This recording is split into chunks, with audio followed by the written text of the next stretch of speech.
Ayan po, magandang araw po sa ating lahat.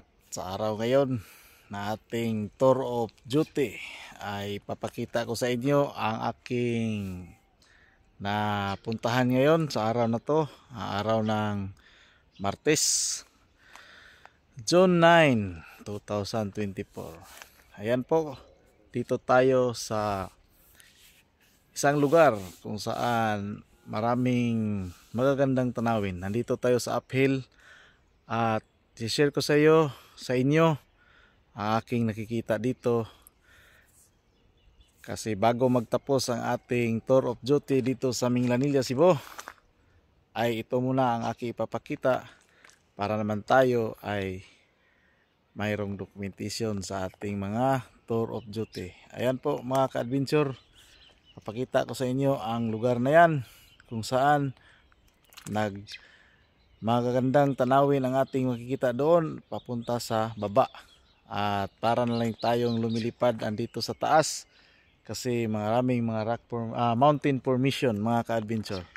So maganda talaga kung mag-adventure tayo, nandito tayo sa pinaka taas o tuktok ng bahagi para tayong lumilipad at tanaw natin yung mga andun sa ubos sa baba. Ayan po mga ka-adventure.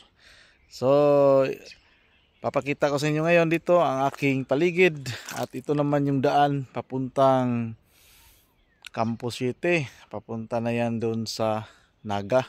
Kaso hindi pa tapos tong daanan na to, hanggang doon lang sa unahan. At ito namang pababa, ayan kung saan dyan tayo nanggaling na umakyat tayo dito sa taas mga ka-adventure. So ayan, galing tayo ng Tubod. So ayan, ito yung daanan nila.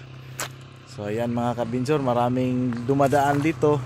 Kaso yung dumadaan dito puro lamang mga motor. So single motor lang po ang dumadaan dito sa lugar na to mga ka-adventure, kasi hindi pa tapos yung daanan na nagdugtong doon sa Naga. So ito papakita ko lang sa inyo, at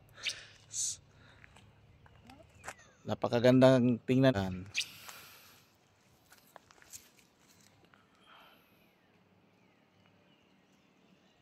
Ayan po mga ka-adventure ang sa baba.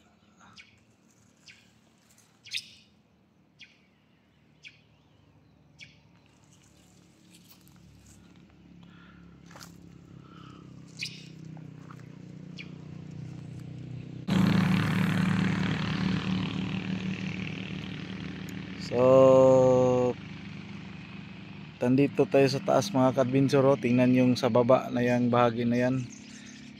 So maraming mga rock po, mga mountain formation. Ayan po, mountain formation. Ayan, at walang ingay. So kala ko pa yung daan dito mga ka-adventure tapos na ito, kasi nakikita natin sa ating Google na ito ay lalampas na. Hindi pala tapos to. Ano pa lang, katatapos pa lang ng isang party doon. Kaya hanggang dito na lang tayo sa ating pagbabaybay sa daan na to. Maraming kabahayan sa taas, ganun din sa ating nadaanan. Ayan po. So ayan, napakita ko na sa inyo ang lahat. So ayan mga ka-adventure, no, pinapakita ko na sa inyo ang aking napuntahan ngayon, at isang ito para sa akin maganda ang mga narating ko ngayon, kasi nakita ko ng isang magandang bahagi dito na parang overlooking dito sa mga taas na to. Salamat po at magandang araw, at sana huwag kayong magsawa mag-support sa aking mga adventure, lalo na sa aking YouTube channel at Facebook. Thank you po, magandang buhay sa ating lahat.